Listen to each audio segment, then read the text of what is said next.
2016ನೇ ಇಸ್ವಿ ಪುನರುತ್ಥಾನದ ಶಕ್ತಿಯ ವರ್ಷ.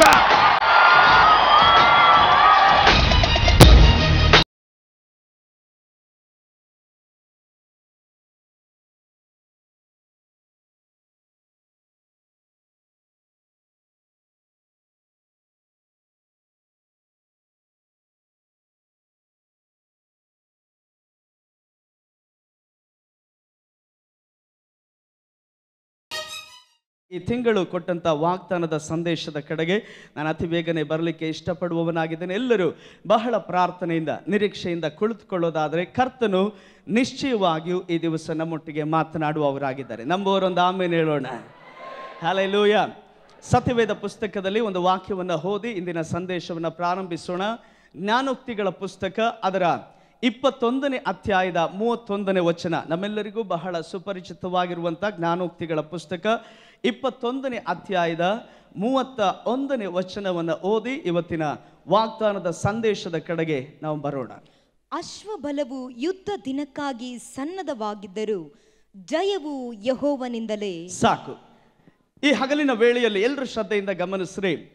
ಕಳೆದ ರಾತ್ರಿ ನಾನು ದೇವರ ಸಮ್ಮುಖದಲ್ಲಿ ಈ ತಿಂಗಳ ವಾಗ್ದಾನದ ಸಂದೇಶದ ಶಬ್ದಕ್ಕಾಗಿ ದೇವರ ಸಮ್ಮುಖದಲ್ಲಿ ಕಾದಿರುವಾಗ, ಪ್ರತಿ ವರ್ಷವೂ ನಾವು ಸಾಧಾರಣವಾಗಿ ಮಾಡುವಂಥದ್ದು 11 ತಿಂಗಳು ದೇವರು ನಮ್ಮನ್ನು ನಡೆಸಿದಂಥ ವಿಧಗಳನ್ನು ನೆನೆಸುತ್ತಾ ಕಡೆ ತಿಂಗಳು ಪೂರ್ತಿಯಾಗಿ ನಾವು ದೇವರನ್ನ ಸ್ತುತಿಸುವವರಾಗಿದ್ದೇವೆ. ಅನೇಕ ವರ್ಷಗಳಿಂದ ನಾವು ಅದನ್ನು ಮಾಡ್ತಾ ಬಂದಿದ್ದೇವೆ.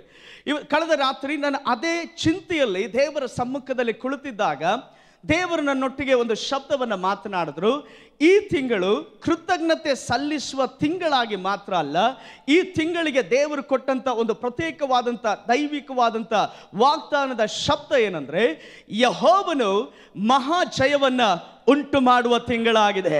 ನಾನು ಮತ್ತೊಮ್ಮೆ ಹೇಳ್ತೀನಿ, ಯೆಹೋವನು ಮಹಾ ಜಯವನ್ನು ಉಂಟು ಮಾಡುವ ತಿಂಗಳು. ಗಮನಿಸ್ರಿ, ಓದಿದ ವಾಕ್ಯ ಭಾಗದಲ್ಲಿ ನಾವು ಕಂಡವು, ಅಶ್ವಬಲವು ಯುದ್ಧ ದಿನಕ್ಕೆ ಸನ್ನದ್ಧವಾಗಿ ನಿಂತಿದ್ದರು ಜಯವನ್ನು ಘೋಷಿಸೋದು, ಜಯವನ್ನು ನಿರ್ಧರಿಸೋದು, ಯಾರು ಗೆಲ್ಲಬೇಕು ಯಾರು ಸೋಲ್ಬೇಕು ಎಂದು ತೀರ್ಮಾನ ಮಾಡೋದು ಮನುಷ್ಯನಲ್ಲ, ಅವರ ಬಳಿಯಲ್ಲಿರುವಂಥ ಅಶ್ವಬಲ ಅಲ್ಲ, ಅವರ ಬಳಿಯಲ್ಲಿರುವಂಥ ತೋಳ್ಬಲ ಅಲ್ಲ, ಅವರ ಬಳಿಯಲ್ಲಿರುವಂಥ ಹಣ ಅಲ್ಲ. ಮನುಷ್ಯನು ಎಷ್ಟೇ ಸಾಮರ್ಥ್ಯ ಉಳ್ಳವನಾಗಿದ್ದರೂ ಪರಲೋಕದ ದೇವರು ಯಾರನ್ನ ಜಯಿಸಬೇಕೆಂದು ನಿರ್ಧರಿಸ್ತಾನೋ ಅವರೇ ಜಯಿಸೋದು. ಈ ಹಗಲಿನ ವೇಳೆಯಲ್ಲಿ ಡಿಸೆಂಬರ್ ತಿಂಗಳು ಸ್ವಾಭಾವಿಕವಾಗಿ ಕೃತಜ್ಞತೆಯನ್ನು ಸಲ್ಲಿಸುವ ತಿಂಗಳು ಮಾತ್ರ ಅಲ್ಲ, ನೀತಿವಂತನ ಮನೆಯಲ್ಲಿ ಜಯಘೋಷ ಉಂಟು. ಆ ಜಯಘೋಷದೊಟ್ಟಿಗೆ ಕರ್ತನ ಉಪಕಾರಗಳನ್ನು ಸ್ಮರಿಸುತ್ತಾ ಒಂದೊಂದು ದಿನವೂ ದೇವರನ್ನ ಕೃತಜ್ಞತೆಯಿಂದ ಸ್ತೋತ್ರ ಹೇಳುವ ತಿಂಗಳು ಈ ಡಿಸೆಂಬರ್ ತಿಂಗಳಾಗಿರುವಂಥದ್ದಾಗಿದೆ. ಹಲ್ಲೆಲೂಯಾ. ನೋಡ್ರಿ, ವಾಕ್ಯವನ್ನ ನಾವು ಚಿಂತಿಸೋದಾದ್ರೆ ವಾಕ್ಯದಲ್ಲಿ ಬಹಳ ಸ್ಪಷ್ಟವಾಗಿ ಸೊಲೊಮೋನನು ತಿಳಿಸ್ತಾ ಇದ್ದಾನೆ, ಅಶ್ವ ಬಲವು ಯುದ್ಧ ದಿನಕ್ಕೆ ಸನ್ನದ್ಧವಾಗಿದೆ. ನಾವು ಲೌಕಿಕವಾಗಿ ಗಮನಿಸುವಾಗ ಒಂದು ಯುದ್ಧ ನಡೆಯುವುದಾದರೆ ಆ ಯುದ್ಧದ ಜಯವನ್ನ ಜನರು ನಿರ್ಧರಿಸೋದು ಆ ಒಂದೊಂದು ಪಕ್ಷಗಳಲ್ಲಿ ಅಥವಾ ಒಂದೊಂದು ದೇಶಗಳಲ್ಲಿ ಅವರಿಗಿರುವಂಥ ಸಾಮರ್ಥ್ಯಕ್ಕೆ ಆಧಾರವಾಗಿ. ಉದಾಹರಣೆಗೆ ಒಂದು ಎಲೆಕ್ಷನ್ ನಡೆಯೋದಾದರೆ ಅದರ ಸಮೀಕ್ಷೆಯನ್ನು ಮಾಡುವವರು ಮುಂಚಿತವಾಗಿ ಕೆಲವೊಂದು ಘೋಷಣೆಗಳನ್ನು ಮಾಡ್ತಾರೆ. ಇಂಥ ಪ್ರದೇಶಗಳಲ್ಲಿ, ಇಂಥ ಜಿಲ್ಲೆಗಳಲ್ಲಿ, ಇಂಥ ಅಲ್ಲಿಯ ತಾಲೂಕುಗಳಲ್ಲಿ ಈ ಒಂದು ಪಕ್ಷವು ಬಲಿಷ್ಠವಾಗಿರೋದ್ರಿಂದ, ಅಲ್ಲಿ ಇಂಥ ಕಾರ್ಯಗಳು ನಡೆದಿರೋದ್ರಿಂದ ಇವರು ಗೆಲ್ತಾರೆ. ಅನೇಕ ಊಹೆಗಳನ್ನು ಮನುಷ್ಯನು ಮಾಡೋದಕ್ಕೆ ಸಾಧ್ಯ, ಸಮೀಕ್ಷೆಗಳನ್ನು ಮನುಷ್ಯನು ಮಾಡೋದಕ್ಕೆ ಸಾಧ್ಯ. ಇವರೆಲ್ಲರೂ ಆ ಸಮೀಕ್ಷೆಯನ್ನ, ಊಹೆಯನ್ನ ಮಾಡೋದು ಅವರ ಬಳಿಯಲ್ಲಿರುವಂತ ಅಶ್ವಬಲಕ್ಕೆ ಆಧಾರವಾಗಿ, ಅವರ ತೋಳ್ಬಲಕ್ಕೆ ಆಧಾರವಾಗಿ. ಆದರೆ ಈ ಹಗಲತ್ತು ಕರ್ತನನ್ನ ಪೂರ್ಣ ಹೃದಯದಿಂದ ನಂಬುವಂತ ದೇವ ಮಕ್ಕಳು ಇದರ ಒಳಗಡೆ ಹೇಳೋದಕ್ಕೆ ಸಾಧ್ಯವ, ಕರ್ತನೇ ನನಗೆ ಯೋಗ್ಯತೆ ಇಲ್ಲ, ಆದರೆ ಜಯ ನಿನ್ನಿಂದ ಬರುವಂತದಾಗಿದೆ. ನಾನು ಬಲಹೀನನಾಗಿದ್ದರೂ ಅಲ್ಲಿಯ ಸೋತವನಿಗೆ ತ್ರಾಣವನ್ನ, ನಿರ್ಬಲನಿಗೆ ಬಹುಬಲವನ್ನ ಕೊಡುವಂತ ನಿನ್ನ ಬಲದಿಂದ ನಾನು ಸಾಮರ್ಥ್ಯ ಉಳ್ಳವನಾಗಿದ್ದೇನೆ, ನನಗೆ ಅಸಾಧ್ಯವಾದರೂ ನಿನ್ನಿಂದ ಎಲ್ಲವೂ ಸಾಧ್ಯ ಎಂದು ನಂಬುವವರಿಗಾಗಿ ಈ ತಿಂಗಳಿಗೆ ದೇವರು ಕೊಟ್ಟಂತ ಒಂದು ವಾಗ್ದಾನದ ಶಬ್ದ, ಯೆಹೋವನು ಮಹಾ ಜಯವನ್ನ, ಸಾಧಾರಣ ಜಯ ಅಲ್ಲ, ನಾನು ವಾಕ್ಯದಲ್ಲಿ ವಿವರಿಸುವಾಗ ಆ ಭಾಗಗಳನ್ನು ಹೇಳ್ತೀನಿ. ಬಹಳ ವ್ಯಕ್ತವಾಗಿ ದೇವರು ಹೇಳಿದ್ದಾನೆ, ಈ ತಿಂಗಳು ಯೆಹೋವನು ಮಹಾ ಜಯವನ್ನ ಉಂಟು ಮಾಡುವ ತಿಂಗಳು. ನೋಡ್ರಿ, ಆದ್ರಿಂದಲೇ ಭಕ್ತನಾದಂಥ ದಾವೀದನು ಕೀರ್ತನೆಗಳ ಪುಸ್ತಕ 20ನೇ ಅಧ್ಯಾಯ ಅಧ್ಯಾಯದ 7ನೇ ವಚನದಲ್ಲಿ ಆತನ ಈ ರೀತಿಯಾಗಿ ಹೇಳ್ತಾನೆ, ಮೇಲ್ಭಾಗದಲ್ಲಿ ಹೇಳ್ತಾನೆ, ಅಭಿಷಕ್ತನಿಗೆ ದೇವರು ತನ್ನ ಭುಜಬಲದಿಂದ ಜಯವನ್ನ ಉಂಟು ಮಾಡ್ತಾನೆ. ಅದರ ನಂತರದ ವಾಕ್ಯದಲ್ಲಿ ಆತನು ಹೇಳ್ತಾನೆ, ದೇವರ ಜಯ ಕೊಡುವವನು ನೀನಾಗಿರೋದ್ರಿಂದ ಕೆಲವರು ರಥಬಲಗಳಲ್ಲಿ ಭರವಸೆ ಇಡ್ತಾರೆ, ಕೆಲವರು ಅಶ್ವಬಲಗಳಲ್ಲಿ ಭರವಸೆ ಇಡ್ತಾರೆ. ಆದರೆ ಆತನು ಹೇಳ್ತಾನೆ, ನಾವು ನಮ್ಮ ರಥಬಲಗಳಲ್ಲ, ನಮ್ಮ ಅಶ್ವಬಲಗಳಲ್ಲ, ನಮ್ಮ ನಿರೀಕ್ಷೆ ನೀನು ಮಾತ್ರ, ನಮ್ಮ ಭರವಸೆ ನೀನು ಮಾತ್ರ, ನಮಗೆ ಆಧಾರ ನೀನು ಮಾತ್ರ. ನಾವು ನಿನ್ನಲ್ಲಿ ಭರವಸೆ ಉಳ್ಳವರಾಗಿದ್ದೇವೆ. ಆ ರೀತಿಯಲ್ಲಿ ಇರುವವರು ಮೌನವಾಗಿರಬೇಡ್ರಿ, ಕರ್ತನನ್ನ ಸ್ತುತಿಸ್ರಿ. ಇದು ನಿಮಗೆ ದೇವರು ನೇಮಿಸಿದ ತಿಂಗಳು. ಈ ತಿಂಗಳಿನಲ್ಲಿ ದೇವರು ನಿಮಗೆ ಮಹಾ ಜಯವನ್ನು ಉಂಟು ಮಾಡ್ತಾನೆ. ಆಮೇನ್.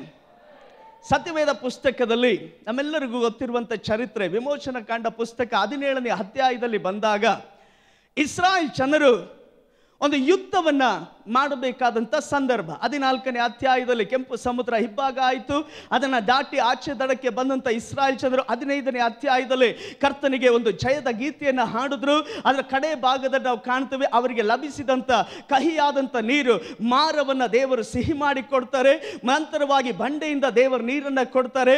ಮರುಭೂಮಿಯ ಯಾತ್ರೆಯಲ್ಲಿ ನಡೆಸಿಕೊಂಡು ಬರುವಾಗ 17ನೇ ಅಧ್ಯಾಯದಲ್ಲಿ ನಾವು ಕಾಣ್ತೇವೆ, ಅವರಿಗೆ ಒಂದು ಯುದ್ಧವು ಸಂಭವಿಸಿತು. ಯುದ್ಧ ಸಂಭವಿಸಿದ ಸಂದರ್ಭದಲ್ಲಿ ಅದುವರೆಗೂ ಯಾವ ಯುದ್ಧ ಮಾಡಿ ಅನುಭವ ಇಲ್ಲದೆ ಇದ್ದಂತ ಇಸ್ರಾಯೇಲ್ ಜನರು ಕಂಗಾಲಾಗಿ ಹೋಗುವಂತ ಸಂದರ್ಭದಲ್ಲಿ ದೇವರು ಮೋಶೆಗೆ ಒಂದು ಆಲೋಚನೆಯನ್ನು ಕೊಟ್ಟನು. ಈ ಯುದ್ಧ ನಿಮಗೆ ಬಂದಿರೋದು ನೀವು ಸೋಲೋದಕ್ಕಲ್ಲ, ಈ ಯುದ್ಧ ನಿಮ್ಮ ಜೀವನದಲ್ಲಿ ಬಂದಿರೋದಾದ್ರೆ ಇದಕ್ಕೆ ಜಯವನ್ನು ಕೊಡೋದಕ್ಕೆ ನಾನು ನಿಮ್ಮ ಸಂಗಡ ಇದ್ದೇನೆ. ಗಮನಿಸ್ರಿ, ದೇವರು ಮೋಶೆಗೆ ಹೇಳಿದನು, ನೀನು ಯೆಹೋಶುವನಿಗೆ ಹೀಗೆ ಆಜ್ಞಾಪಿಸು, ನೀನು ಭಟರನ್ನ ಕರೆದುಕೊಂಡು ಯುದ್ಧದ ರಣರಂಗಕ್ಕೆ ಹೋಗು, ನೀನು ಯುದ್ಧವನ್ನ ಮಾಡು, ನಾನು ಗುಡ್ಡವನ್ನು ಹತ್ತಿ ನಾನು ಕುಳಿತುಕೊಳ್ತೇನೆ. ದೇವರು ಕೊಟ್ಟಂತ ಅಭಿಷೇಕದ ಕೋಲನ್ನ ತೆಗೆದುಕೊಂಡು ಮೋಶೆ ಆರೋನ ಹೂರರ ಸಂಗಡವಾಗಿ ಬೆಟ್ಟವನ್ನು ಹತ್ತಿ ಆತನೊಂದು ಸ್ಥಳದಲ್ಲಿ ಕುಳಿತುಕೊಂಡು ದೇವರು ಹೇಳಿದ ಪ್ರಕಾರ ದೇವರು ಕೊಟ್ಟಂತ ಆ ದೇವ ದಂಡವನ್ನ ಮೇಲಕ್ಕೆ ಎತ್ತಿಡಿದ. ವಾಕ್ಯದಲ್ಲಿ ನಾವು ಕಾಣ್ತೇವೆ, ಆತನು ಎಷ್ಟು ಕಾಲ ಮೇಲಕ್ಕೆ ಎತ್ತಿಡಿದಿದ್ದನೋ ಅಷ್ಟು ಕಾಲ ಇಸ್ರಾಯೇಲ್ ಜನರು ಬಲಗೊಳ್ತಾ ಇದ್ರು. ಕ್ರಮೇಣ ಈತನ ಕೈ ಕೆಳಗಡೆ ಬಂದಾಗ ಇಸ್ರಾಯೇಲ್ ಜನರು ಬಲಹೀನರಾಗ್ತಾ ಇದ್ರು, ಅಮಾಲೇಕ್ಯರು ಬಲಗೊಳ್ತಾ ಇದ್ರು. ಇದನ್ನು ಕಂಡಂತ ಆರೋನ ಹೂರರು ಅವನ ಕೈಗಳಿಗೆ ಒಂದು ಹಲ್ಲಿಯ ಸಪೋರ್ಟ್ ಆಗಿ ಕಲ್ಲನ್ನು ನಿಲ್ಲಿಸಿ ಅವನ ಸಂಗಡ ನಿಂತರು. ವಾಕ್ಯದಲ್ಲಿ ನಾವು ಕಾಣ್ತೇವೆ, ಒತ್ತು ಮುಳುಗುವ ಹೊರೆಗೂ ಮೋಶೆ ಕೈ ಎತ್ತಲ್ಪಟ್ಟಿತ್ತು, ಹೊತ್ತು ಮುಳುಗುವವರೆಗೂ ಮೋಶೆ ಕೈ ಎತ್ತಲ್ಪಟ್ಟಿತ್ತು. ಅದಾದ ನಂತರ ಅಲ್ಲಿ ಸಂಜೆ ಬರುವಾಗ ಅಲ್ಲಿ ಆ ಒಂದು ಪಾಳ್ಯದಲ್ಲಿ ಒಂದು ಶಬ್ದ ಮೊಳಗ್ತಾ ಇತ್ತು. ಮುಂಚಾನೆ ಕಂಡಾಗ ಕಳವಳದ ಶಬ್ದ, ಮುಂಚಾನೆ ಕೇಳಿದ್ದು ಭಯದ ಶಬ್ದ. ಒಂದು ಯುದ್ಧ ಇದೆ, ಏನಾಗುತ್ತೋ ಗೊತ್ತಿಲ್ಲ, ಆದರೆ ಒತ್ತು ಮುಳುಗುವಷ್ಟರಲ್ಲಿ ಅವರು ಹಿಂತಿರುಗಿ ಬರುವಾಗ ಅದೇ ಕಳವಳ, ದುಃಖ, ಭಯದಿಂದ ಅಲ್ಲ, ಅವರೊಂದು ಜಯಘೋಷದೊಡನೆ ಬಂದರು. ಈ ತಿಂಗಳಿಗೆ ದೇವರು ಹೇಳಿದನು, ಕೆಲವರ ಮನೆಯಲ್ಲಿ ಮುಂಚಾನೆ ಹೋಗುವಾಗ ಅನೇಕ ಕಳವಳದ ಶಬ್ದವನ್ನು ಕೇಳಿದ್ರು. ಅಲ್ಲಿಯ ಹೊತ್ತು ಮುಳುಗುವಷ್ಟರಲ್ಲಿ ಕೆಲವರು ಒಂದು ಜಯಘೋಷದೊಟ್ಟಿಗೆ ಅಲ್ಲಿಯ ಕಳವಳವನ್ನು ಬಿಟ್ಟವರಾಗಿ ಅಲ್ಲಿಯ ಜಯದೊಂದಿಗೆ ಹಿಂತಿರುಗಿ ಬರುವಂತೆ ನಾನು ಜಯ ಕೊಡುವ ದೇವರು. ಅದರ 15ನೇ ವಾಕ್ಯದಲ್ಲಿ ಮೋಶೆ ಒಂದು ಯಜ್ಞವೇದಿಯನ್ನು ಕಟ್ಟಿ ಅಲ್ಲಿ ದೇವರಿಗೆ ಒಂದು ಹೆಸರನ್ನ ಹೇಳಿ ಆರಾಧನೆ ಮಾಡ್ತಾನೆ. ನಮ್ಮ ದೇವರು ಯೆಹೋವ ನಿಸ್ಸಿಯಾಗಿದ್ದಾನೆ. ಈ ಹಗಲತ್ತು ನೀನು ನಂಬೋದಕ್ಕೆ ಸಾಧ್ಯವ? ನೀನು ನಿರೀಕ್ಷಿಸದೆ ಇರುವ ಸ್ಥಳದಲ್ಲಿ ನಿನಗೆ ವಿರುದ್ಧವಾಗಿ ಹೋರಾಟಗಳು ಬಂದರೂ ನೀನು ಭಯ ಪಡುವ ಅವಶ್ಯಕತೆ ಇಲ್ಲ. ನೀನು ನಂಬಿರುವಂಥ ದೇವರು, ನಿನ್ನನ್ನು ಕರೆದಂಥ ದೇವರು, ನಿನ್ನನ್ನು ಸೋಲೋದಕ್ಕಲ್ಲ ದೇವರು ಕರೆದಿರೋದು, ನಮ್ಮನ್ನು ಪೂರ್ಣ ಜಯಶಾಲಿಗಳಾಗೋದಕ್ಕೆ ದೇವರು ಕರೆದಿರುವಾಗ ನೀನು ಭಯ ಪಡಬೇಡ. ಡಿಸೆಂಬರ್ ತಿಂಗಳಲ್ಲಿ ಯೆಹೋವನು ನಿನಗೆ ಮಹಾ ಜಯವನ್ನ ಉಂಟು ಮಾಡ್ತಾನೆ. ಹಲ್ಲೆಲೂಯಾ.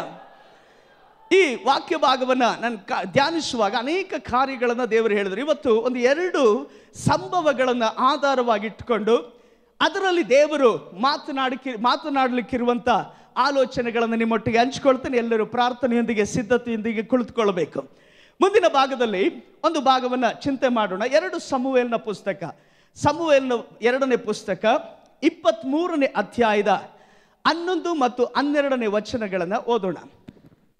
2 ಸಮುವೇಲ 23, 11, 12. ಮೂರನೆಯವನು ಅರಾರ್ಯನಾದ ಅಗೇಯೇನನ ಮಗ ಶಮ್ಮ ಎಂಬವನು ಫಿಲಿಸ್ಟಿಯರ ದೊಡ್ಡ ಗುಂಪಾಗಿ ಒಂದು ಅಲಸಂದೆಯ ಹೊಲಕ್ಕೆ ಬಂದರು.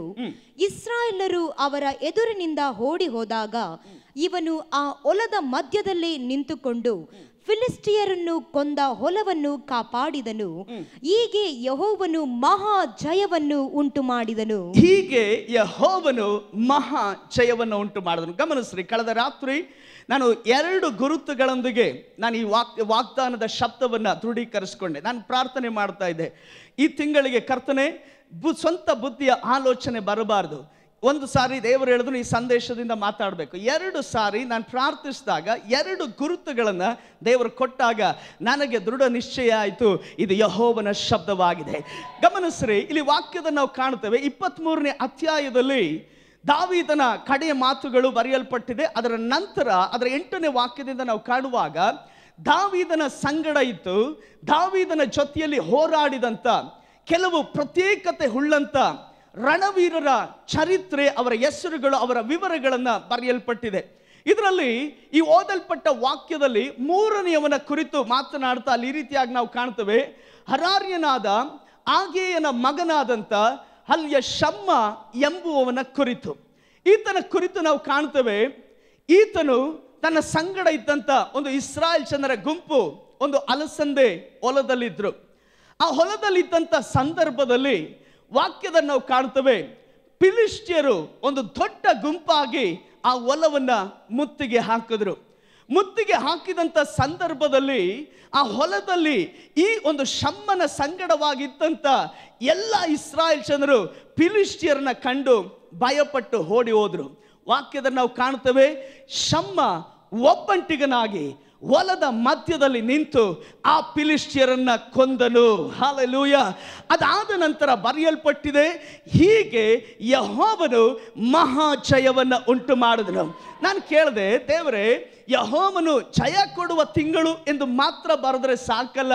ಆದರೆ ದೇವರಾತ್ಮನು ಕಳೆದ ರಾತ್ರಿ ಈ ವಾಕ್ಯವನ್ನು ಧ್ಯಾನಿಸುವಾಗ ಹೇಳಿದಂಥ ಕಾರ್ಯ, ಈ ಡಿಸೆಂಬರ್ ತಿಂಗಳಿನಲ್ಲಿ ಕೆಲವರ ಜೀವಿತದಲ್ಲಿ ಅನೇಕ ಹೋರಾಟಗಳು ಬರುತ್ತೆ, ಅನೇಕ ಸಮಸ್ಯೆಗಳು ಬರುತ್ತೆ, ಅನೇಕ ವಿಧವಾದಂಥ ಅವ್ರು ನಿರೀಕ್ಷಿಸದೇ ಇರುವಂಥ ರೀತಿಯಲ್ಲಿ ಸಿದ್ಧತೆಯೊಂದಿಗೆ ಶತ್ರುವಿನ ಆಕ್ರಮಣಗಳು ಬರುತ್ತೆ.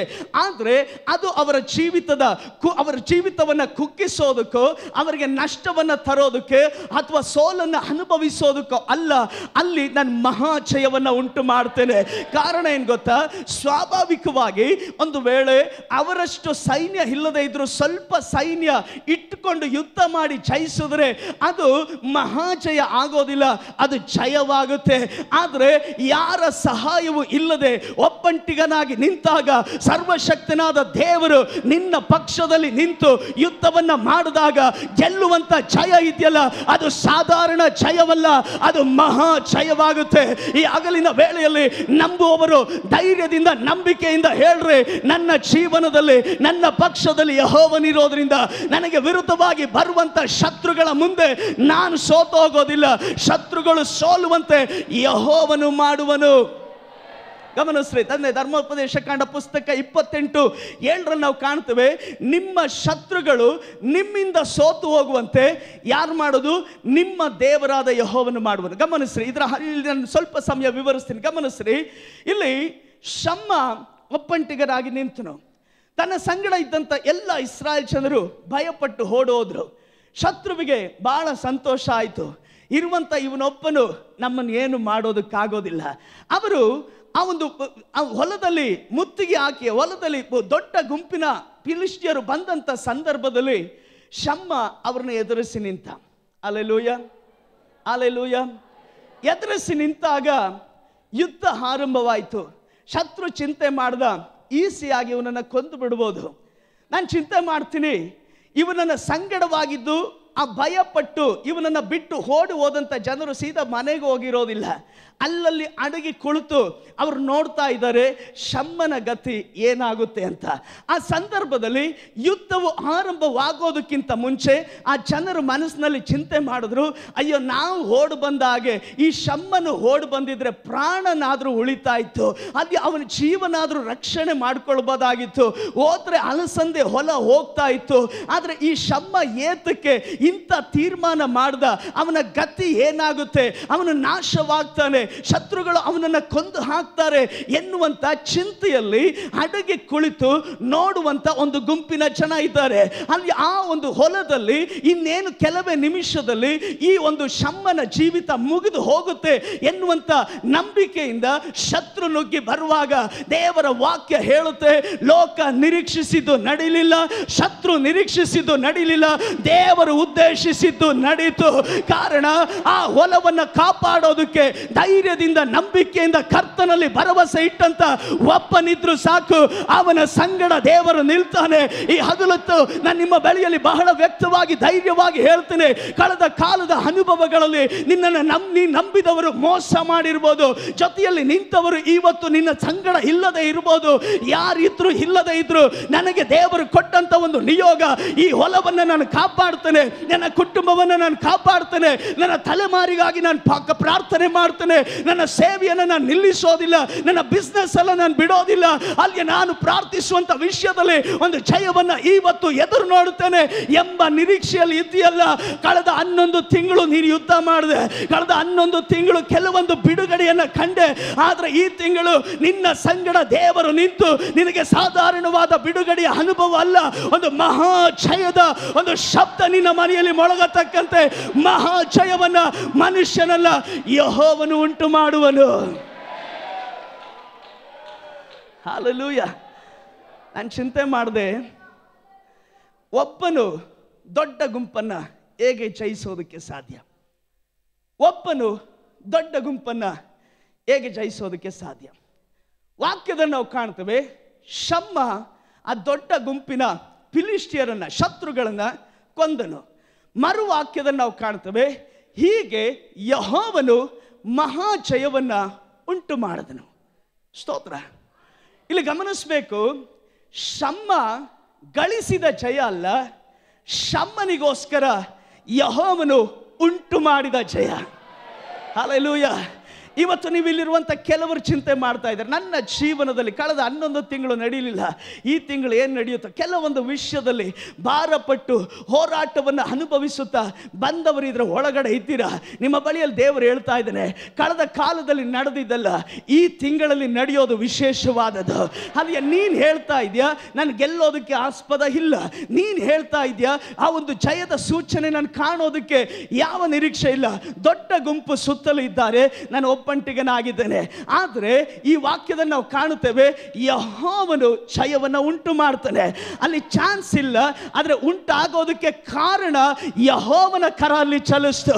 ನಾನು ಚಿಂತೆ ಮಾಡ್ತೇನೆ, ಶಮ್ಮ ಅಲ್ಲಿ ನೋಡ್ರಿ, ಗಮನಿಸ್ರಿ, ಆ ಸನ್ನಿವೇಶ ಗಮನಿಸ್ರಿ. ಶಮ್ಮ ಒಬ್ಬಂಟಿಗನಾಗಿದ್ದಾನೆ, ಇವನು ಹೊಲಕ್ಕೆ ಬಂದಿದ್ದು. ಹಲ್ಲೆಲೂಯಾ. ಇವನ ಕೈಲಿ ಯಾವ ಆಯುಧ ಇತ್ತೋ ಇಲ್ವೋ ಗೊತ್ತಿಲ್ಲ, ವಾಕ್ಯದಲ್ಲಿ ಬರೆದಿಲ್ಲ. ಆದರೆ ನಾನು ಚೆನ್ನಾಗಿ ತಿಳ್ಕೊಳ್ತೀನಿ, ಈ ಹೊಲವನ್ನ ಮುತ್ತಿಗೆ ಹಾಕಿದಂಥ ಫಿಲಿಷ್ಟಿಯರು ಎಲ್ಲರ ಕೈಲೂ ಆಯುಧ ಇರುತ್ತೆ. ಕಾರಣ ಅವ್ರು ರೆಡಿಯಾಗಿ ಬಂದಿರೋದು. ನಾವು ಹೊಲವನ್ನು ಮುತ್ತಿಗೆ ಹಾಕಿದಾಗ ಯಾರಾದರೂ ಎದುರಾಗಿ ನಿಂತರೆ ಅವ್ರನ್ನ ನಾಶ ಮಾಡೋದಕ್ಕೆ ಶತ್ರು ರೆಡಿಯಾಗಿ ಬಂದು ನಿಂತಿದ್ದಾನೆ. ಆ ದೊಡ್ಡ ಗುಂಪಿನ ಆಯುಧಧಾರಿಗಳಾದಂಥ ಶತ್ರುವಿನ ಮಧ್ಯದಲ್ಲಿ ಆಯುಧ ಇತ್ತೋ ಇಲ್ವೋ ಗೊತ್ತಿಲ್ಲ, ಆದರೆ ಒಬ್ಬಂಟಿಗನಾಗಿ ನಿಂತರೂ ಪರವಾಗಿಲ್ಲ, ಈ ಹೊಲವನ್ನು ಬಿಡೋದಿಲ್ಲ, ಈ ಹೊಲವನ್ನು ಬಿಡೋದಿಲ್ಲ, ಇದು ಕರ್ತನು ನನಗೆ ಕೊಟ್ಟಿರೋದು ಎಂದು ದೃಢ ನಿಶ್ಚಯದೊಟ್ಟಿಗೆ ನಿಂತಂಥ ಶಮ್ಮನು ಅವ್ರನ್ನ ಕೊಲ್ಲೋದಕ್ಕೆ ಕಾರಣ. ನಾನು ಚಿಂತೆ ಶಮ್ಮ ಒಬ್ಬೊಬ್ಬ ವ್ಯಕ್ತಿಗಳನ್ನ ಅವನು ಫೇಸ್ ಮಾಡುವಾಗ ಅಲ್ಲಿ ಶಮ್ಮನ ಕೈ ಮಾತ್ರವಲ್ಲ, ಅಲ್ಲಿ ದೇವದೂತರು ಇಳಿದಿರ್ತಾರೆ. ಕಳೆದ ರಾತ್ರಿ ದೇವರಾತ್ಮನ ಈ ರೀತಿಯಾಗಿ ಹೇಳಿದನು, ಕೆಲವರ ಒಂದು ವಿಶೇಷವಾದಂತ ಆ ಒಂದು ಮಹಾ ಜಯ ಉಂಟಾಗೋದಕ್ಕೆ ಕಾರಣ ಕೆಲವರ ಜೀವನದಲ್ಲಿ ದೇವದೂತರು ಬಲವಾದಂತ ಕಾರ್ಯಗಳನ್ನು ಮಾಡುವಂತ ತಿಂಗಳು ಡಿಸೆಂಬರ್ ತಿಂಗಳು. ನೀವು ನಂಬೋದಾದ್ರೆ ನಂಬಿಕೆಯಿಂದ ಅಂಗೀಕರಿಸ್ರಿ, ನಿಮ್ಮ ಮನೆಗಳಲ್ಲಿ ದೇವದೂತರು ಇಳಿತಾರೆ, ನಿನ್ನ ಇಕ್ಕಟ್ಟಿನ ಮಧ್ಯದಲ್ಲಿ ದೇವದೂತರು ಇಳಿತಾರೆ. ಶತ್ರು ನಿನ್ನನ್ನು ನಾಶ ಮಾಡೋದಕ್ಕೆ ಸುತ್ತುವರೆದಾಗ ನೀನು ಧೈರ್ಯದಿಂದ ನಿಂತಾಗ ನಿನ್ನ ಸಹಾಯಕ್ಕೆ ಯೇಸು ಉಪವಾಸ ಮಾಡಿ ಬಳಲಿ ಹೋದಂತ ಸಂದರ್ಭದಲ್ಲಿ ಯೇಸುವನ್ನ ಬಲಪಡಿಸೋದಕ್ಕೆ, ಯೇಸುವನ್ನ ಸಂತೈಸೋದಕ್ಕೆ, ಉತ್ತೇಜನ ಪಡಿಸೋದಕ್ಕೆ ಇಳಿದಂತ ದೇವದೂತರು ಕೆಲವರನ್ನ ಸಂತೈಸೋದಕ್ಕೆ, ಕೆಲವರಿಗಾಗಿ ಯುದ್ಧ ಮಾಡೋದಕ್ಕೆ, ಕೆಲವೊಂದು ಶತ್ರುವಿನ ಬಲಗಳನ್ನ ನಾಶ ಮಾಡೋದಕ್ಕೆ, ನಿನ್ನ ಕೈಯನ್ನ ಬಲಪಡಿಸೋದಕ್ಕೆ, ನಿನ್ನ ನಂಬಿಕೆಯನ್ನ ಬಲಪಡಿಸೋದಕ್ಕೆ ದೂತರು ಇಳಿದಿರ್ತಾರೆ. ಹಲ್ಲೆಲೂಯಾ. ವಾಕ್ಯದ ನಾನು ಗಮನಿಸ್ತೆ, ಯೆಹೋವನು ಯುದ್ಧ ಮಾಡಿದನು ಅಂತ ಬರ್ದಿಲ್ಲ. ಹಲ್ಲೆಲೂಯಾ. ಯೆಹೋವನು ಯುದ್ಧ ಮಾಡಿದನು ಅಂತ ಬರೆದಿಲ್ಲ. ಕೊಂದಿದ್ದು ಶಮ್ಮ, ಆದರೆ ಜಯ ಉಂಟು ಮಾಡಿದ್ದು. ಇವನು ವೀಕ್ ಆಗಿದ್ದಾನೆ, ಒಬ್ಬಂಟಿಗನಾಗಿದ್ದಾನೆ, ಇವನಿಗೆ ಅಸಾಧ್ಯವಾಗಿದೆ, ಇವನನ್ನು ಹೀಗೆ ಬಿಟ್ಟರೆ ಸೋತು ಹೋಗ್ತಾನೆ ಅಂತ ಕಂಡಂಥ ದೇವರು, ಇವತ್ತು ಅದು ಅರ್ಥ ಮಾಡ್ಕೊಳ್ಳೋರು ಸ್ತೋತ್ರ ಮಾಡ್ರಿ. ನಿನ್ನನ್ನು ದೇವರು ನೋಡಿದ್ದಾನೆ. ನೀನು ಈಗ ಈ ತಿಂಗಳಲ್ಲೂ ಮುಂದುವರೆದ್ರೆ ನೀನು ವೀಕ್ ಆಗಿ ಹೋಗ್ತೀಯ, ನೀನು ಬಿದ್ದೋಗ್ತೀಯ, ಶತ್ರು ನಿನ್ನನ್ನು ನಷ್ಟ ಮಾಡಿಬಿಡ್ತಾನೆ. ಅದನ್ನು ಕಂಡಂಥ ದೇವರು ಈ ವಾಗ್ದಾನದ ಶಬ್ದದೊಟ್ಟಿಗೆ ನಿನ್ನ ಬಳಿಯಲ್ಲಿ ಹೇಳ್ತಾ ಇದ್ದಾನೆ, ನಿನಗಾಗಿ ನಾನು ಜಯವನ್ನು ಉಂಟು ಮಾಡ್ತೀನಿ. ಗೆಲ್ಲೋದಕ್ಕೆ ಯಾವ ಚಾನ್ಸ್ ಇಲ್ಲ, ನಾನು ಚಾನ್ಸ್ ಮಾಡಿಕೊಡ್ತೀನಿ, ನಾನು ಬಾಗಿಲು ತೆರೆದು ಕೊಡ್ತೀನಿ. ಒಂದು ದಾರಿಯಿಂದ ಬಂದಂಥ ಶತ್ರು 7 ದಾರಿಯಲ್ಲಿ ಚದುರಿಸಿ ಬಿಡೋದು ಅಲ್ಲಿ ಯೆಹೋವನ ಕಾರ್ಯವಾಗಿದೆ. ಈ ಹಗಲೊತ್ತು ಈ ಡಿಸೆಂಬರ್ ತಿಂಗಳಿನಲ್ಲಿ ದೇವರು ನಿನಗೆ ಸಾಧಾರಣ ಜಯವಲ್ಲ, ಸಾಧಾರಣ ಬಿಡುಗಡೆಯಲ್ಲ, ಒಂದು ಮಹಾ ಜಯವನ್ನ ದೇವರು ಉಂಟು ಮಾಡ್ತಾನೆ. ಹಲ್ಲೆಲೂಯಾ. ಅಲ್ಲಿ ಗಮನಿಸಬೇಕು, ಹಲಸಂದೆ ಹೊಲವನ್ನ, ಫಿಲಿಷ್ಟಿಯರನ್ನ ಕೊಂದು ಹಲಸಂದೆ ಹೊಲವನ್ನ ಕಾಪಾಡಿದನು ಅಂತ ವಾಕ್ಯದಲ್ಲಿ ನಾವು ಕಾಣ್ತೇವೆ. Hallelujah, hallelujah. ಧೈರ್ಯದಿಂದ ಹೇಳ್ರಿ, ನನಗೆ ದೇವರು ಕೊಟ್ಟಿದ್ದನ್ನು ಯಾವ ಶತ್ರು ಕಿತ್ಕೊಳ್ಳೋದಕ್ಕಾಗೋದಿಲ್ಲ. ಹಲ್ಲೆಲೂಯಾ. ಕೊಂದ ನಂತರ ವಾಕ್ಯದಲ್ಲಿ ನಾವು ಕಾಣ್ತೀವಿ, ಕೊಂದ ನಂತರ ಮತ್ತೆ ಶತ್ರು ಇಲ್ಲ. ಹಲ್ಲೆಲೂಯಾ. ಡಿಸೆಂಬರ್ ತಿಂಗಳಿನಲ್ಲಿ ದೇವರು ಸಾಧಾರಣ ಜಯ ಅಲ್ಲ, ಮಹಾಜಯ ಉಂಟು ಮಾಡ್ತಾನೆ. ನಾನು ಚಿಂತೆ ಮಾಡಿದೆ, ಈ ಹೊಲದಲ್ಲಿ ಬಂದಾಗ ಜೊತೆಯಲ್ಲಿ ಇದ್ದವರು ಓಡೋಗಿದ್ದವರೆಲ್ಲರೂ, ಅಲ್ಲಿ ವಾಕ್ಯದಲ್ಲಿ ಬರೋದಿಲ್ಲ. ನಾನು ಚಿಂತೆ ಮಾಡಿದ್ದು, ಯಾವಾಗ ದೇವರು ಒಂದು ಮಹಾ ಜಯವನ್ನು ಉಂಟು ಮಾಡಿಕೊಟ್ನೋ ಆಗ ಚದರಿ ಹೋದವರೆಲ್ಲ ಓಡಿ ಬಂದಿರ್ತಾರೆ. ಸ್ತೋತ್ರ ಹೇಳಲಿಲ್ಲ. ಇವತ್ತು ನಿನ್ನ ಜೀವನದಲ್ಲಿ ಅಂಥ ಒಂದು ಸಂದರ್ಭ ಈ ತಿಂಗಳಲ್ಲಿ ಬರುತ್ತೆ ಅಂತ ನಿನಗೆ ನಂಬಿಕೆ ಇದ್ರೆ, ನಿನ್ನನ್ನು ನಿಂದಿಸಿದವರು, ನಿನ್ನ ಕುರಿತು ಅಲ್ಪವಾಗಿ ಮಾತನಾಡಿದವರು, ನಿನ್ನ ಸೋಲನ್ನು ಕಂಡು ಸಂತೋಷ ಪಡೋದಕ್ಕೆ ಕಾದು ಕುಳಿತಿರುವಂಥ ಒಂದು ಗುಂಪಿನ ಜನ ಆಶ್ಚರ್ಯದಿಂದ ನಿನ್ನ ಬಳಿಗೆ ಬರ್ತಾರೆ. ನೀನು ಅವ್ರಿಗೆ ಎಕ್ಸ್ಪ್ಲೇನ್ ಮಾಡಬೇಕಾಗಿಲ್ಲ, ಅವ್ರು ನೋಡ್ತಾ ಇದ್ದಾರೆ. ಅವ್ರು ನೋಡ್ತಾ ಇರುವಾಗಲೇ ನಿನ್ನ ಕೊಂಬು ಎತ್ತಲ್ಪಡುತ್ತೆ. ಅವ್ರು ನೋಡ್ತಾ ಇರುವಾಗಲೇ ನಿನ್ನ ನಾಶವನ್ನು ಎದುರು ನೋಡಿದಾಗ ಕರ್ತನ ಕರ ನಿನ್ನನ್ನು ಉದ್ಧರಿಸೋದು, ಕರ್ತನು ನಿನ್ನನ್ನು ಅಭಿವೃದ್ಧಿ ಪಡಿಸೋದು, ಕರ್ತನು ನಿನ್ನನ್ನು ಆಶೀರ್ವದಿಸುವ ರೀತಿ ಕಂಡಾಗ ನೀನು ಹೋಗಬೇಡ, ಅವರು ನಿನ್ನನ್ನು ಹುಡುಕೊಂಡು ಬರ್ತಾರೆ. ಕಾರಣ ನಿನಗೆ ಲಭಿಸಿದ್ದು ಸಾಧಾರಣ ಜಯವಲ್ಲ, ಅದು ಯೆಹೋವನು ಉಂಟು ಮಾಡಿದ ಮಹಾ ಜಯವಾಗಿದೆ. ಅದು ಮಹಾ ಜಯವಾಗಿದೆ. ನೀನು ಎಲ್ಲೆಲ್ಲಿ ಕಳೆದ ಕಾಲದಲ್ಲಿ ಸೋಲ್ತೋ ಅಲ್ಲಿ ನೀನು ಇವತ್ತು ನಿರೀಕ್ಷೆಯಿಂದ ಸ್ತೋತ್ರ ಹೇಳು. ಈ ತಿಂಗಳಿನ ನನಗೆ ಮಹಾ ಜಯ ಉಂಟಾಗುತ್ತೆ. ನನ್ನ ವಿದ್ಯಾಭ್ಯಾಸದಲ್ಲಿ ಜಯ, ನನ್ನ ಕುಟುಂಬದ ವಿಷಯದಲ್ಲಿ ಜಯ, ನನ್ನ ಮಕ್ಕಳ ವಿಷಯದಲ್ಲಿ ಜಯ, ನನ್ನ ಪ್ರಾರ್ಥಿಸ್ತಿರುವಂಥ ಒಂದೊಂದು ವಿಷಯದಲ್ಲೂ ನನ್ನ ಕಳೆದ ಕಾಲದಲ್ಲಿ ಕಂಡಂತ ಅನುಭವ ಅಲ್ಲ, ಒಂದು ಮಹಾ ಜಯ, ಒಂದು ಮಹಾ ಜಯ. ಅದು ಹೇಗೆ ನಡೆಯುತ್ತೆ? ಅದು ಬಲದಿಂದ ಅಲ್ಲ, ಪರಾಕ್ರಮದಿಂದ ಅಲ್ಲ, ಅಲ್ಲಿಯ ನಿನ್ನ ಮೇಲೆ ದೇವರು ಕಳಿಸಿಕೊಡುವಂತ ಯೆಹೋವನ ಆತ್ಮನಿಂದಲೇ. ಬಾಯ್ ತೆರೆದು ಹೇಳ್ರಿ, ನಡೆಯುತ್ತೆ. ಶಬ್ದದಿಂದ ಹೇಳ್ರಿ, ನನ್ನ ಮನೆಯಲ್ಲಿ ನಡೆಯುತ್ತೆ, ನನ್ನ ಜೀವನದಲ್ಲಿ ನಡೆಯುತ್ತೆ. ಈ ತಿಂಗಳು ಕಳೆದ 11 ತಿಂಗಳ ರೀತಿಯಲ್ಲ, ಇದು ವಿಶೇಷವಾದದ್ದು, ಇದು ಆಶೀರ್ವದಿಸಲ್ಪಟ್ಟದ್ದು, ಇದು ಕರ್ತನು ನನಗಾಗಿ ನೇಮಕ ಮಾಡಿರೋದು. ಇದು ಯೆಹೋವನು ಮಹಾ ಜಯವನ್ನ ಉಂಟು ಮಾಡುವ ತಿಂಗಳು. ಹಲ್ಲೆಲೂಯಾ. ಮಹಾ ಜಯವನ್ನ ಉಂಟು ಮಾಡಿದನು. ನಾನು ಈ ಭಾಗವನ್ನು ಬಿಟ್ಟು 2ನೇ ಭಾಗಕ್ಕೆ ಹೋಗ್ತೀನಿ. ಸಂತೋಷ ಇದೆಯಾ? ಈಗ ಸತ್ಯವೇದ ಪುಸ್ತಕದಲ್ಲಿ ನ್ಯಾಯಸ್ಥಾಪಕರುಗಳ ಪುಸ್ತಕ ತೆರೆಯೋಣ. ನ್ಯಾಯಸ್ಥಾಪಕರ ಪುಸ್ತಕ 15ನೇ ಅಧ್ಯಾಯದಲ್ಲಿ ಅದರ 18ನೇ ವಚನವನ್ನು ಓದೋಣ. ಮತ್ತು ಅವನು ಬಹಳ ದಾಹವುಳ್ಳವನಾಗಿ ಯೆಹೋವನಿಗೆ, ನೀನು ನಿನ್ನ ಸೇವಕನ ಮೂಲಕವಾಗಿ ಈ ಮಹಾ ಜಯವನ್ನು ಉಂಟು ಮಾಡಿದ ಮೇಲೆ. ಸಾಕು. ಏನಲ್ಲಿ ಜಯ ಬರ್ದಿರೋದು? ಶಬ್ದದಿಂದ ಹೇಳ್ರಿ, ಮತ್ತೊಮ್ಮೆ ಹೇಳ್ರಿ. ನೀನು ಉಂಟು ಮಾಡಿದ ಮಹಾಜಯ. ಅಲ್ಲೂ ಒಂದು ಮಹಾಜಯದ ಕುರಿತು ಬರೆಯಲ್ಪಟ್ಟಿದೆ. ಅಲ್ಲೂ ಇದೇ ಫಿಲಿಷ್ಟಿಯ ಶಕ್ತಿ ಇದೆ. ಅಲ್ಲೂ ಏಕಾಂತವಾಗಿ ಹೋರಾಡುವಂಥ ಭಕ್ತನಿದ್ದಾನೆ. ಸ್ತೋತ್ರ. ಸಂತೋಷ ಇದೆಯಾ?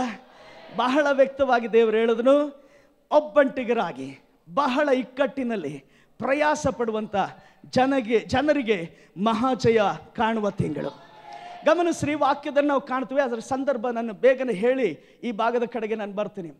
ಇಲ್ಲಿ ನಾವು ವಾಕ್ಯದಲ್ಲಿ ಕಾಣುವಾಗ ಸಂಸೋನನನ್ನ ದೇವರು ಇಸ್ರಾಯೇಲ್ ಜನರಿಗೆ ನ್ಯಾಯಸ್ಥಾಪಕನನ್ನಾಗಿ ನೇಮಿಸ್ತಾರೆ. ನಮಗೆಲ್ಲರಿಗೂ ಗೊತ್ತು, ಆತನ ತಾಯಿಯ ಗರ್ಭದಲ್ಲಿರುವಾಗಲೇ ದೇವದೂತನು ಹೇಳ್ತಾನೆ, ಈತನು ಯೆಹೋವನಿಗೆ ಪ್ರತಿಷ್ಠಿತನಾಗಿರ್ತಾನೆ, ನೀನು ಮದ್ಯವನ್ನು ಸೇವಿಸಬಾರ್ದು, ನೀನು ಆತನು ಜನಿಸಿದ ಮೇಲೆ ಆತನ ತಲೆಗೆ ಕ್ಷೌರದ ಕತ್ತಿಯನ್ನು ಹಿಡಬಾರ್ದು, ಅವನು ಮದ್ಯಪಾನ ಮಾಡಬಾರ್ದು, ಅವನು ದೇವರಿಗೆ ಮೀಸಲಾಗಿರುವವನು, ಪ್ರತಿಷ್ಠಿತನು, ಅಲ್ಲಿ ಅವನು ನಾಜೀರ್ ವ್ರತವನ್ನು ಅನುಸರಿಸಬೇಕು. ಎಲ್ಲ ಕಾರ್ಯಗಳನ್ನು ಹೇಳಿದ ಮೇಲೆ ಈ ಒಂದು ಸಂಸೋನನು ಜನಿಸಿದನು, ಆತನು ಬೆಳೆಯುತ್ತಾ ಬಂದನು, ಯೆಹೋವನ ಆತ್ಮನು ಆತನ ಮೇಲಿದ್ದನು. ಹೀಗೆ ದೇವರ ಆತ್ಮನ ಪ್ರೇರಣೆಯಿಂದ ಸಂಸೋನನು ಫಿಲಿಷ್ಟಿಯರಿಗೆ ಉಪದ್ರವ ಮಾಡ್ತಾ ಬಂದನು. ಈ ವಾಕ್ಯದ ಹಿಂದಿನ ಭಾಗದಲ್ಲಿ ಓದುವಾಗ ನಾವು ಕಾಣ್ತೇವೆ, ಸಂಸೋನನು 300 ನರಿಗಳನ್ನು ಬಾಲಕ್ಕೆ ಬಾಲ ಕಟ್ಟಿ ಅದರ ಮಧ್ಯದಲ್ಲಿ ಪಂಚನ್ನು ಸಿಕ್ಕಿಸಿ ಫಿಲಿಷ್ಟಿಯರ ಒಂದು ಹೊಲದಲ್ಲಿ ಆತನು ಹಾದು ಬಿಡುತ್ತಾನೆ. ಈ ಫಿಲಿಷ್ಟಿಯರ ಹೊಲದಲ್ಲಿ ಹಾದು ಹೋದಂಥ ಈ ಒಂದು ಬೆಂಕಿಯನ್ನು ಹೊತ್ತಂಥ ಈ ನರಿಗಳು ಇಡೀ ಆ ಫಿಲಿಷ್ಟಿಯರ ಆ ಒಂದು ಫಸಲುಗಳನ್ನು ಸುಟ್ಟು ಹಾಕುತ್ತೆ. ಇದನ್ನು ಸುಟ್ಟು ಹಾಕಿದಾಗ ಕೋಪಗೊಂಡಂಥ ಈ ಒಂದು ಫಿಲಿಷ್ಟಿಯರು ಅವರು ನೇರವಾಗಿ ಯಹೂದ್ಯರ ನಾಯಕರ ಬಳಿಗೆ ಹೋಗ್ತಾರೆ. ಅವರ ಬಳಿಯಲ್ಲಿ ಹೋಗಿ ಹೇಳ್ತಾರೆ, ಸಂಸೋನನು ಈ ರೀತಿಯೆಲ್ಲ ಮಾಡ್ತಾ ಇದ್ದಾನೆ, ಇದು ಸರಿಯಾಗೋದಿಲ್ಲ, ಈಗ ನಾವು ನಿಮ್ಮನ್ನು ಆಳ್ತಾ ಇದ್ದೇವೆ. ಅವ್ರನ್ನ ಬೆದರಿಸಿದಾಗ 3000 ಅಲ್ಲಿಯ ಈ ಒಂದು ಯಹೂದ್ಯರು ಈ ಒಂದು ಸಂಸೋನನನ್ನು ಹುಡುಕೊಂಡು ಬರ್ತಾರೆ. ಗಮನಿಸ್ರಿ, ಎಲ್ಲರೂ ಶ್ರದ್ಧೆಯಿಂದ ಗಮನಿಸ್ರಿ. 3000 ಯಹೂದ್ಯರು ಬಂದು ಈತನನ್ನು ಕೇಳ್ತಾರೆ, ಫಿಲಿಷ್ಟಿಯರು ನಮ್ಮನ್ನು ಆಳ್ತಾ ಇದ್ದಾರೆ, ಅವರು ನಮಗೆ ದೊರೆಯಾಗಿದ್ದಾರೆ, ನೀನು ಏನಕ್ಕೆ ಅವ್ರ ತಂಟೆಗೆ ಹೋಗ್ತೀಯ, ಅವ್ರನ್ನ ಏನಕ್ಕೆ ಉಪದ್ರವ ಮಾಡ್ತೀಯ? ತಕ್ಷಣ ಸಂಸೋನನು ಧೈರ್ಯವಾಗಿ ಹೇಳ್ತಾನೆ, ಅವರು ನಮಗೆ ಏನು ಮಾಡಿದ್ರು ನಾನು ಅವ್ರಿಗೆ ಅದೇ ಮಾಡಿದೆ ಅಂತ. ಸ್ತೋತ್ರ.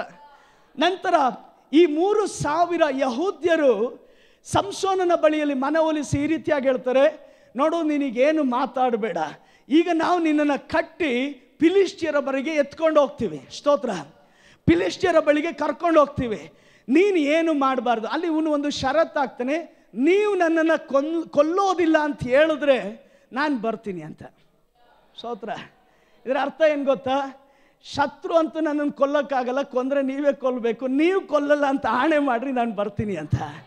ಸ್ತೋತ್ರ.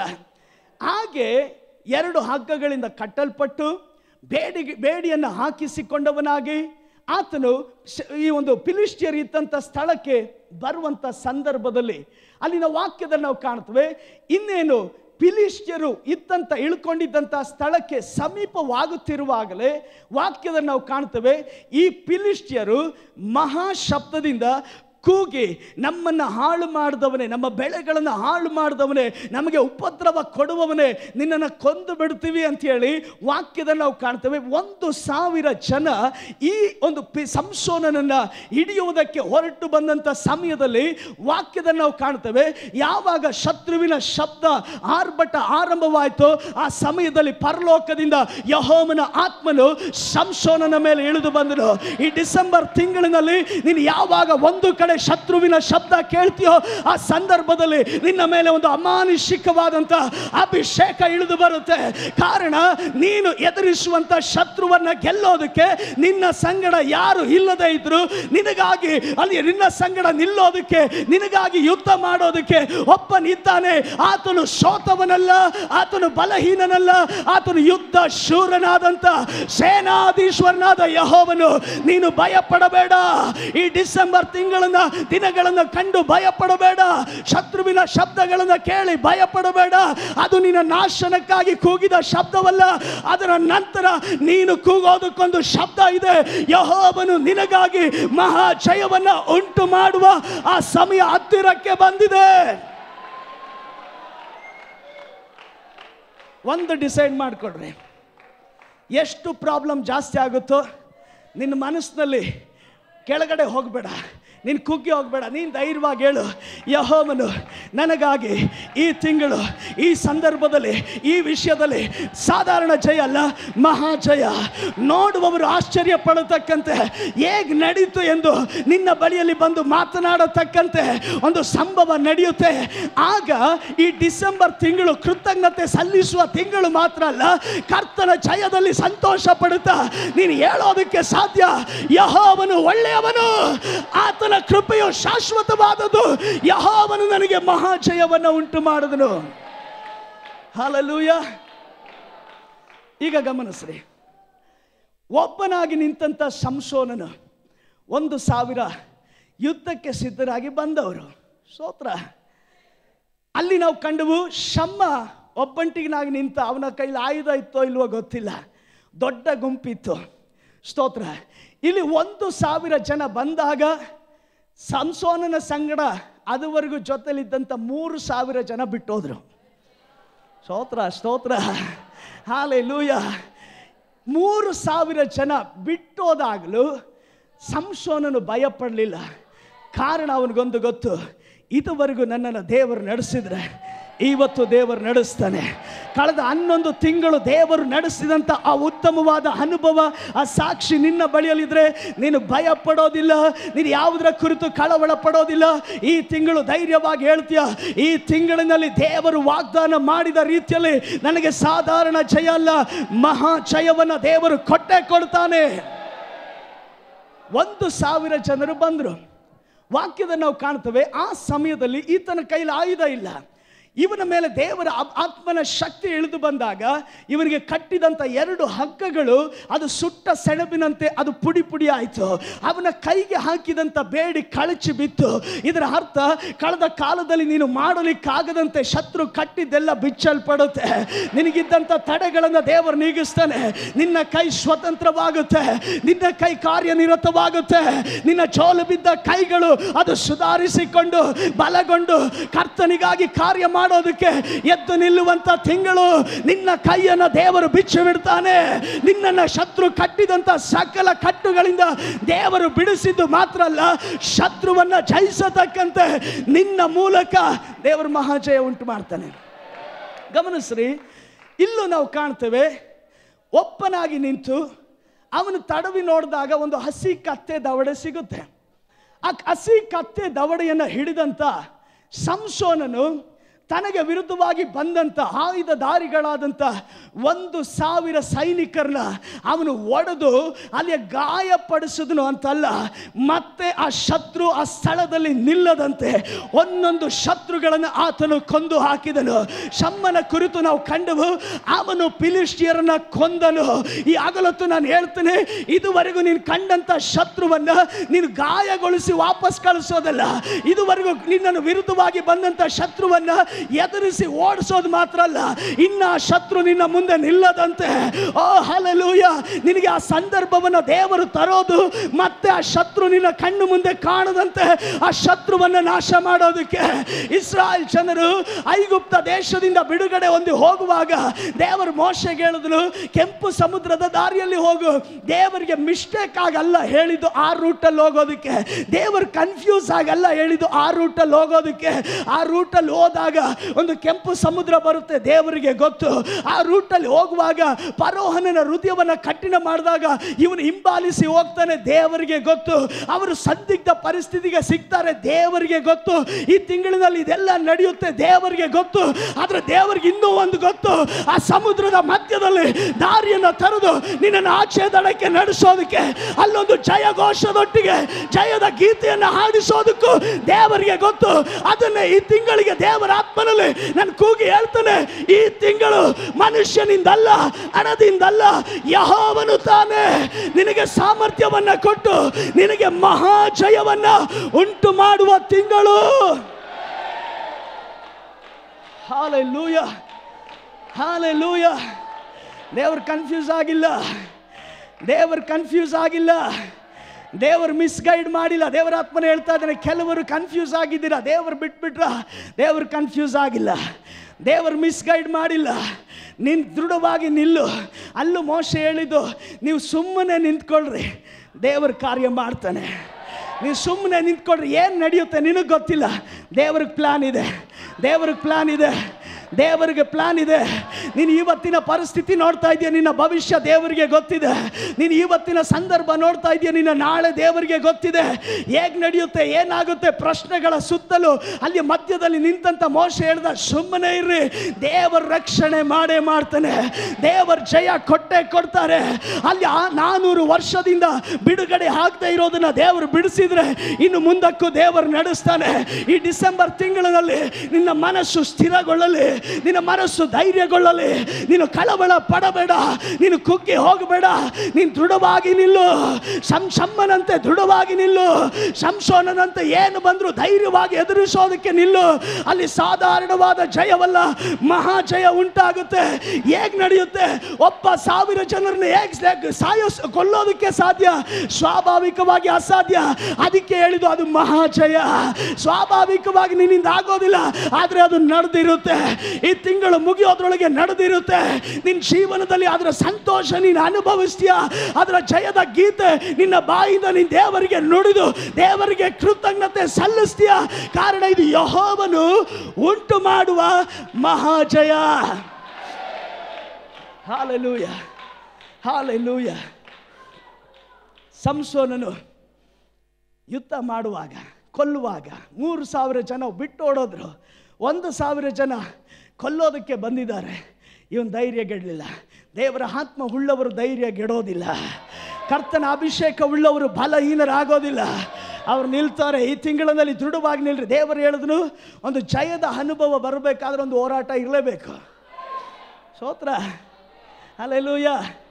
ಒಂದು ಜಯದ ನಿಜವಾದ ರುಚಿ ನಿನಗೆ ಗೊತ್ತಾಗಬೇಕಾದ್ರೆ ಒಂದು ಹೋರಾಟ ಬರಬೇಕು, ಒಂದು ಶತ್ರು ಇರಬೇಕು. ದೇವರ ಶತ್ರು ಇಟ್ಟಿದ್ದಾನೆ. ಕೆಲವೊಂದು ದಿವಸಗಳಲ್ಲಿ ಅದು ಪ್ರಕಟಗೊಳ್ಳುತ್ತೆ.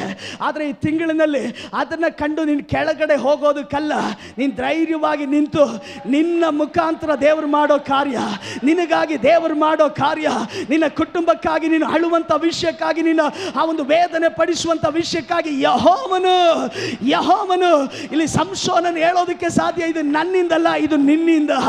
ಶಮ್ಮನ್ ಹೇಳೋದಕ್ಕೆ ಸಾಧ್ಯ, ಇದು ನನ್ನಿಂದಲ್ಲ, ಇದು ನಿನ್ನಿಂದ.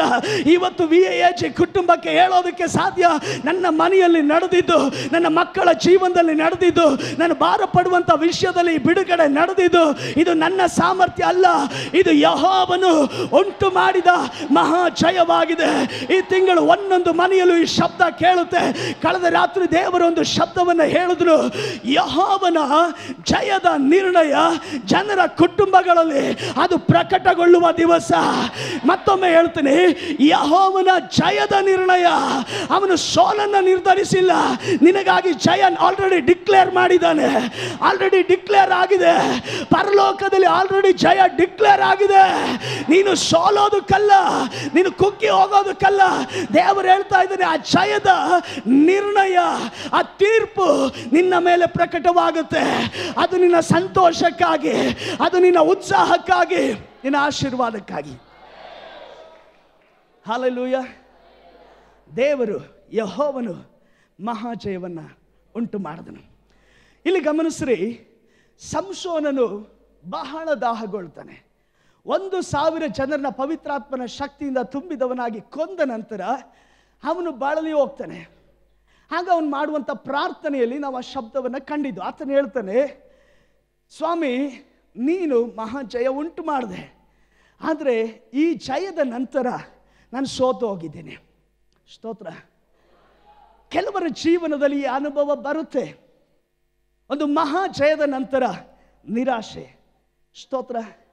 ವಾಕ್ಯದಲ್ಲಿ ನಾವು ಕಾಣ್ತೇವೆ, ಪರಲೋಕದ ದೇವರ ಬಳಿಯಿಂದ ಯಜ್ಞವೇದಿಯನ್ನು ಕಟ್ಟಿ ಬಾಳನು ಅಶೇರ್ ದೇವತೆಗಳ ಒಂದು ಆರಾಧಕರು ಪ್ರವಾದಿಗಳು ಸೋತು ಹೋದಾಗ, ತಾನು ಪ್ರಾರ್ಥಿಸಿದಾಗ ಪರಲೋಕದಿಂದ ಬೆಂಕಿ ಇಳಿಸಿದಂಥ ಪ್ರವಾದಿಯಾದಂಥ ಎಲಿಯನು, ಅದಾದ ನಂತರ ಪ್ರಾರ್ಥಿಸಿ 7 ಸಾರಿ ಪ್ರಾರ್ಥಿಸಿ ಮಳೆಯನ್ನು ತಂದಂಥ ಪ್ರವಾದಿಯಾದಂಥ ಎಲಿಯನು, ಮರು ದಿವಸದಲ್ಲೇ ಇವನೊಂದು ಶಬ್ದ ಕೇಳ್ದ, ನನ್ನ ಪ್ರವಾದಿಗಳನ್ನು ಕೊಂದ ಹಾಗೆ ನಿನ್ನನ್ನು ಕೊಲ್ಲುತ್ತೇನೆ ಎನ್ನುವಂಥ ಇಸಬೇಲಳ ಶಬ್ದವನ್ನು ಕೇಳಿ ಆತನು ಅಲ್ಲಿಯ ಅಡವಿಯ ಸ್ಥಳಕ್ಕೆ ಹೋಗಿ ಅಲ್ಲಿಯ ಜಾಲಿ ಗಿಡದ ಕೆಳಗಡೆ ಮಲಗಿ ಅವನು ಹೇಳ್ದ, ನನ್ನ ಪ್ರಾಣ ತೆಗೆದು ಬಿಡು. ಒಂದು ಮಹಾಜಯದ ನಂತರ ನೀನು ವೀಕ್ ಆಗುವಂಥ ಚಾನ್ಸ್ ಇರುತ್ತೆ, ಆದರೆ ಅಲ್ಲಿಗೆ ವಾಕ್ಯ ನಿಲ್ಲೋದಿಲ್ಲ. ಒಂದು ಎಲಿಯನಿಗಾಗಿ ದೇವರ ದೂತನನ್ನು ಇಳಿಸಿದನು. ನಂಬುವವರು ಸ್ತೋತ್ರ ಮಾಡ್ರಿ. ಈ ತಿಂಗಳು ನೀನು ಎಲ್ಲೂ ವೀಕ್ ಆಗೋ ಆಗಿಲ್ಲ, ಎಲ್ಲೂ ವೀಕ್ ಆಗೋ ಇಲ್ಲ. ಒಂದು ಯುದ್ಧ ಮಾಡ್ತೀಯ, ಜಯ ಪಡಿತೀಯ, ವೀಕ್ ಆದಾಗಲೂ ನಿನ್ನನ್ನು ಬಲಪಡಿಸೋದಕ್ಕೆ ದೂತರನ್ನ ದೇವರು ಇಳಿಸ್ತಾನೆ. ಆಯಾ ಟೈಮಿಗೆ ಬೇಕಾದಂಥ ರೊಟ್ಟಿಯನ್ನು ನೀರನ್ನು ಕೊಟ್ಟು ನಿನ್ನನ್ನು ಬಲದಿಂದ ಮುಂದಕ್ಕೆ ಓಡಿಸತಕ್ಕಂತೆ ಆಲೋಚನೆಗಳನ್ನು ಕೊಡುವಂಥ ದೂತರನ್ನು ದೇವರು ರಿಲೀಸ್ ಮಾಡ್ತಾನೆ. ಇಲ್ಲಿ ಗಮನಿಸ್ರಿ, ಈ ಒಂದು ಮಹಾ ಜಯವನ್ನು ಕಂಡಂತ ಈ ಒಂದು ಹಲ್ಲೆಲೂಯಾ ಬಳಲಿ ಹೋದಂಥ ಸಂಸೋನನ ಹೇಳ್ತಾ ಇದ್ದಾನೆ, ನನ್ನ ಪ್ರಾಣ ಹೋಗ್ತಾ ಇದೆ. ಸ್ತೋತ್ರ. ನನ್ನ ಪ್ರಾಣ ಹೋಗ್ತಾ ಇದೆ. ಆ ಸಮಯದಲ್ಲಿ ನಾವು ಕಾಣ್ತೇವೆ, ನಿನಗೆ ಮಹಾ ಜಯವನ್ನು ಕೊಟ್ಟಿದ್ದು ಮಾತ್ರ ಅಲ್ಲ ಸಂಸೋನನೇ, ನಿನ್ನ ಈ ದಾಹ ತೀರಿಸೋದಕ್ಕೆ ವಾಕ್ಯದಲ್ಲಿ ನಾವು ಕಾಣ್ತೇವೆ, ಅಲ್ಲಿ ಒಂದು ಒರಳು ಕಲ್ಲನ್ನು ಸೀಳಿ ದೇವರವನಿಗೆ ನೀರು ಕೊಡ್ತಾನೆ. ಹಾಲೆಲೂಯ. ಇದರ ಅರ್ಥ ನಿನಗೆ ಜಯ ಮಾತ್ರ ಅಲ್ಲ, ನೀನು ಬಲಹೀನವಾದಂಥ ಈ ತಿಂಗಳಲ್ಲಿ ನೀನು ಬಲಹೀನವಾದಾಗ ನಿನಗೆ ಬೇಕಾದಂಥ ಆ ಜೀವ ಜಲದ ನೀರನ್ನು ದೇವರು ಕೊಡ್ತಾನೆ, ಆ ರೊಟ್ಟಿಯನ್ನು ದೇವರು ಕೊಡ್ತಾನೆ. ನೀನಿನ್ನ ವೀಕ್ ಆಗೋದಕ್ಕಲ್ಲ. ಅಲ್ಲಿ ಒಂದು ವಾಕ್ಯ ಬರೆಯಲ್ಪಟ್ಟಿದೆ, ಸಂಸೋನನು ಆ ನೀರನ್ನು ಕುಡಿದ ಮೇಲೆ ಪುನಃ ಚೈತನ್ಯಗೊಂಡನು. ನೆಕ್ಸ್ಟ್ ವಿಕ್ಟ್ರಿಗೆ ರೆಡಿಯಾದ.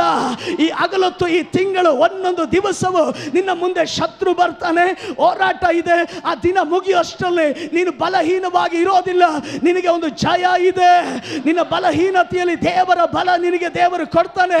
ಕಾರಣ ಈ ತಿಂಗಳಿಗೆ ಯೆಹೋವನು ನುಡಿದಿದ್ದಾನೆ, ಯೆಹೋವನು ಮಹಾ ಜಯವನ್ನ ಉಂಟು ಮಾಡಿ ಕೊಡುವ ತಿಂಗಳು. ನಿನ್ನ ಅಸಾಧ್ಯತೆಗಳ ಮಧ್ಯದಲ್ಲಿ ನೀನು ಸಾಧ್ಯತೆಯನ್ನು ಕಾಣ್ತೀಯ. ನಿನ್ನ ನಿರಾಶೆಯ ಮಧ್ಯದಲ್ಲಿ ನಿರೀಕ್ಷೆಯನ್ನು ಉಂಟು ಮಾಡುವಂತ ಸಂಭವಗಳು ದೇವರು ಮಾಡ್ತಾನೆ.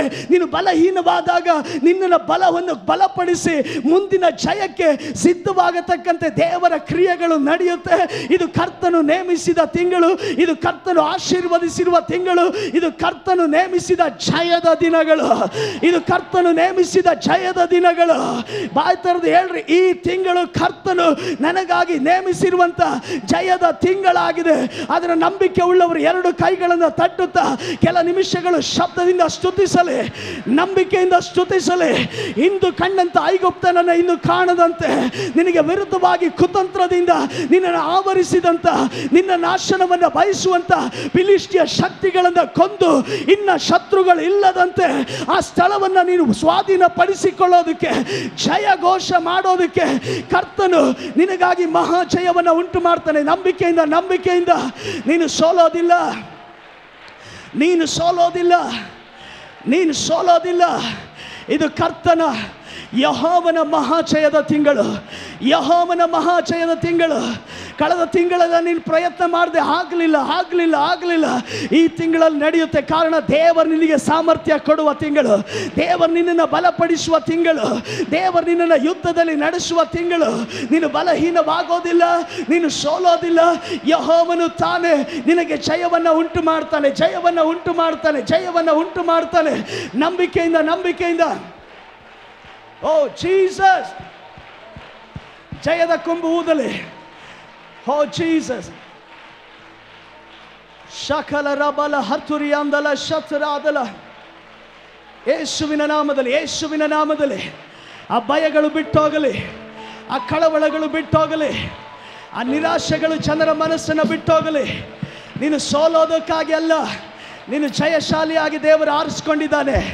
ನೀನು ಪೂರ್ಣ ಜಯಶಾಲಿ ಆಗೋದಕ್ಕಾಗಿ, ಎಲ್ಲ ದಿನವೂ ನಿನ್ನನ್ನು ಜಯದಲ್ಲಿ ನಡೆಸೋದಕ್ಕೆ. ಓ thank you Jesus, thank you Jesus, thank you Jesus, thank you Jesus. ಆ ಜಯದ ಕೊಂಬು ಹೂದಲ್ಪಡುವಾಗ ಜನರು ಆರ್ಭಟಿಸಲಿ, ಆರ್ಭಟಿಸಲಿ, ಆರ್ಭಟಿಸಲಿ. ಎಲ್ಲರೂ ಎದ್ದು ನಿಂತು ಆ ಜಯದ ಚಪ್ಪಾಳೆ, ಆ ನಿರೀಕ್ಷೆಯ ಚಪ್ಪಾಳೆ, ಎಲ್ಲ ಸೋಲುಗಳಲ್ಲೂ, ಎಲ್ಲ ಸಮಸ್ಯೆಗಳಲ್ಲೂ ಜಯ ಕೊಟ್ಟ ದೇವರಿಗೆ ಎರಡು ಕೈಗಳನ್ನು ತಟ್ಟುತ್ತಾ ಜಯ ಘೋಷಿಸೋಣ, ಜಯ ಘೋಷಿಸೋಣ. ಎಲ್ಲ ಬೋಧಕರುಗಳ ಮುಂದೆ ಬರಲಿ, ಎಲ್ಲ ಬೋಧಕರು ಮುಂದೆ ಬಂದು ಜನರನ್ನು ಆಶೀರ್ವದಿಸುವಾಗ ಅಗಶಗದಗಡಗನ ದುರಗರದಲ ದುರಿಮನ ಶಂದಲು ದುರಿಯಲಂದಲ್ ಉಡಗರದಲ ದುರಿಮನ ಶಂದಲ್ರಗಿರಿ. ಜಯ ಜಯ ಜಯ ಜಯ ಜಯ. ಯೇಸು ರಕ್ತದಲ್ಲಿ ಜಯ, ಯೇಸು ನಾಮದಲ್ಲಿ ಜಯ, ಯೇಸು ರಕ್ತದಲ್ಲಿ ಜಯ, ಯೇಸು ನಾಮದಲ್ಲಿ ಜಯ. ಜಯ ಸ್ವಾಮಿ. ಕರ್ತನೆ, ಜಯ ಕೊಡುವ ದೇವರು ನೀನಾಗಿದೆ. ಕರ್ತನೆ, ಅಸಾಧ್ಯಗಳನ್ನು ಸಾಧ್ಯಪಡಿಸುವ ದೇವರು ನೀನಾಗಿದೆಯಾ. ಹೌದು ಸ್ವಾಮಿ. ಕರ್ತನೆ, ನಿನ್ನಿಂದ ಒಂದು ಮಹಾ ಜಯ ನನ್ನ ಜೀವಿತದಲ್ಲಿ, ನನ್ನ ಕುಟುಂಬದಲ್ಲಿ, ನನ್ನ ಸೇವೆಯಲ್ಲಿ, ನನ್ನ ಕೆಲಸದಲ್ಲಿ, ನನ್ನ ಬಿಸ್ನೆಸ್ನಲ್ಲಿ ಒಂದು ಮಹಾ ಜಯ, ಒಂದು ಮಹಾ ಜಯ. ತಂದೆಯ ನಾಮದಲ್ಲಿ ಕರ್ತನೆ, ಈಗ ನಾವು ಜಯವನ್ನ ಘೋಷಿಸುತ್ತಿದ್ದೇವೆ. ಯೇಸುವಿನ ನಾಮದಲ್ಲಿ ಕರ್ತನೆ, ನಾವು ಮಹಾ ಜಯವನ್ನ ಘೋಷಿಸುತ್ತಿದ್ದೇವೆ. ಪರಿಶುದ್ಧಾತ್ಮನ ನಾಮದಲ್ಲಿ ನಾವು ಮಹಾ ಜಯವನ್ನ ಘೋಷಿಸುತ್ತಿದ್ದೇವೆ ಕರ್ತನೆ. ಆ ಎರಡು ಕರಗಳನ್ನು ತಟ್ಟಿ ದೇವರಿಗೆ ವಂದನೆ ಸಲ್ಲಿಸೋಣ, ವಂದನೆ ಸಲ್ಲಿಸೋಣ, ವಂದನೆ ಸಲ್ಲಿಸೋಣ. Thank you Jesus, thank you Jesus, thank you Jesus. ಪ್ರಾರ್ಥನೆ ಮಾಡೋಣ. ಎಲ್ಲ ಬೋಧಕರು ಕೈಗಳನ್ನು ಚಾಚಿ ಜನರನ್ನ ಬ್ಲೆಸ್ ಮಾಡುವಾಗ ನಾವೆಲ್ಲ ಪ್ರಾರ್ಥನೆಯಲ್ಲಾಗಿರೋಣ. ಪರಿಶುದ್ಧನಾದ ದೇವರೇ, ನಿತ್ಯನಾದ ತಂದೆ, ರಾಜಾದಿ ರಾಜನಾಗಿರುವ ಆತನೇ, ಈಗೋ ಸ್ವಾಮಿ ಅಭಿಷಕ್ತರ ಮುಖಾಂತರ ನೀನು ಮಾತನಾಡಿದಕ್ಕಾಗಿ ಸ್ತೋತ್ರ. ಒಂದು ಮಹಾ ಜಯವನ್ನ ಕರ್ತನೆ ನೀನು ಸ್ವಾಮಿ ಕರ್ತನೆ ಘೋಷಿಸಿದಕ್ಕಾಗಿ ನಿನಗೆ ನಾವು ಸ್ತೋತ್ರ ಮಾಡುತ್ತೇವೆ. ಈಗೋ ಕರ್ತನೆ, ಇನ್ನು ಮುಂದೆ ಸ್ವಾಮಿ ಒಂದೊಂದು ಹೆಜ್ಜೆಗಳನ್ನು ಇಡುವಾಗ ದೇವ, ಒಂದೊಂದು ತಾಸುಗಳು ದೇವ ನಿರೀಕ್ಷೆಯಲ್ಲಾಗಿರುತ್ತೇವೆ, ನಂಬಿಕೆಯಲ್ಲಾಗಿರುತ್ತೇವೆ, ಸಾಕ್ಷಿಗಳನ್ನು ಹೇಳುತ್ತೇವೆ. ಏಸಪ್ಪ, ಎಲ್ಲೆಲ್ಲಿ ಕರ್ತನೆ ಸೋಲಾಯಿತು, ಎಲ್ಲೆಲ್ಲಿ ನಿರಾಸೆ ಆಯಿತು, ಎಲ್ಲೆಲ್ಲಿ ಬಂಧನವಿತ್ತು, ಎಲ್ಲೆಲ್ಲಿ ಕೊರತೆ ಇತ್ತು, ಎಲ್ಲೆಲ್ಲಿ ಇಕ್ಕಟ್ಟಿತ್ತು, ಎಲ್ಲೆಲ್ಲಿ ಸ್ವಾಮಿ ಕರ್ತನೆ ವೇದನೆಗಳಿತ್ತು, ಶೋಧನೆಗಳಿತ್ತು, ಅಲ್ಲೆಲ್ಲ ಸ್ವಾಮಿ ಈಗ ಈ ತಿಂಗಳು ನಾವು ಕರ್ತನೆ ಜಯ ಘೋಷಿಸುತ್ತಿದ್ದೇವೆ, ಕರ್ತನೆ ಜಯ ಘೋಷಿಸುತ್ತಿದ್ದೇವೆ ಸ್ವಾಮಿ. ಹಾಗೆ ಸಂಭವಿಸಲೇ ಕರ್ತನೆ. ಎಲ್ಲಿಂದ ಹೊರಡುವಾಗ ಕರ್ತನೆ, ನಾವು ನಂಬಿಕೆಯಿಂದ ಹೊರಡುವಾಗ ದೂತರು ನಮ್ಮ ಸಂಗಡ ಬಂದು ಕರ್ತನೆ ಎಲ್ಲಿ ಬಂಧಿಸಲ್ಪಟ್ಟಿತ್ತು ಆ ಬಂಧನಗಳನ್ನು ಬಿಚ್ಚಿ ಒಂದು ಜಯ ಕೊಡುವುದಕ್ಕಾಗಿ ನಾವು ಅಡ್ವಾನ್ಸ್ ಆಗಿ ಸ್ತೋತ್ರ ಮಾಡುತ್ತೇವೆ ಕರ್ತನೆ. ಎಲ್ಲಿ ಸೋಲಿತ್ತು ಅಲ್ಲಿ ಜಯ ಕೊಡುವುದಕ್ಕಾಗಿ ನಾವು ಸ್ತೋತ್ರ ಹೇಳುತ್ತೇವೆ ಕರ್ತನೆ. ಅದ್ಭುತ ನೀನು ಮಾಡಿದಕ್ಕಾಗಿ ಸ್ತೋತ್ರ. ಅಭಿಷಕ್ತರ ಮುಖಾಂತರ ಮಾತನಾಡಿದಕ್ಕಾಗಿ ನಾವು ಸ್ತೋತ್ರ ಮಾಡುತ್ತೇವೆ. ಈ ತಿಂಗಳು ನಮಗೂ, ನಮ್ಮ ಕುಟುಂಬಕ್ಕೂ, ನಮ್ಮ ಮಕ್ಕಳಿಗೂ, ನಮ್ಮ ಎಲ್ಲ ಕೆಲಸ ಕಾರ್ಯಗಳಿಗೂ ಒಂದು ದೊಡ್ಡ ಜಯ, ಮಹಾ ಜಯ ಕೊಟ್ಟಿದ್ದಕ್ಕಾಗಿ ನಿನಗೆ ಸ್ತೋತ್ರ ಹೇಳುತ್ತೇವೆ ಸ್ವಾಮಿ. ಅನುಗ್ರಹಿಸು, ಆಶೀರ್ವಾದ ಮಾಡು, ಕೃಪೆಯಲ್ಲಿ ಮರೆಮಾಚು ಕರ್ತನೆ. ನಮ್ಮ ಹಿರಿಯ ಬೋಧಕರಿಗಾಗಿ ಪ್ರಾರ್ಥಿಸ್ತೇವೆ ಕರ್ತನೆ. ಅವರ ಯಾತ್ರೆಗಳು ಸುರಕ್ಷಿತವಾಗಿರಲಿ, ಆಶೀರ್ವಾದಕರವಾಗಿರಲಿ. ಎಲ್ಲ ಕೂಡಿ ಬಂತ ಎಲ್ಲ ಜನರ ಸ್ವಾಮಿ ಒಂದೊಂದು ಕಾರ್ಯಗಳು, ಈ ತಿಂಗಳ ಪ್ರತಿಯೊಂದು ಅವಶ್ಯಕತೆಗಳು ಎಲ್ಲದರ ಮೇಲೆ ಕೃಪೆ ಉಂಟಾಗಲಿ, ದಯೆ ಉಂಟಾಗಲಿ. ಈ ತಿಂಗಳ ಎಲ್ಲ ವಿಶೇಷವಾದ ಕೂಟಗಳನ್ನು ಆಶೀರ್ವಾದ ಮಾಡಿಕೊಡು, ಯೇಸು ಕ್ರಿಸ್ತನ ನಾಮದಲ್ಲಿ ತಂದೆಯೇ, ಆಮೆನ್. ನಮ್ಮ ಕರ್ತನಾದ ಯೇಸು ಕ್ರಿಸ್ತನ ಕೃಪೆಯು, ತಂದೆಯ ಪ್ರೀತಿ, ಪರಿಶುದ್ಧಾತ್ಮ ನಿತ್ಯ ಸಹವಾಸವು ಇಂದಿಗೂ ಎಂದಿಗೂ ಕರ್ತನ ಬರುವವರೆಗೂ ಉಂಟಾಗಿರಲಿ. ಜಯ ಕೊಟ್ಟ ದೇವರಿಗೆ ಗಟ್ಟಿಯಾಗಿ ಜಯದ 3 ಅಲ್ಲೇಲೂಯಾ ಹೇಳೋಣ. ಏಲೂಯಾ, ಅಲ್ಲೇಲೂಯಾ, ಅಲ್ಲೇಲೂಯಾ. ದೇವರ ಮೇಲೂ ಆಶೀರ್ವಾದ ಮಾಡಲಿ.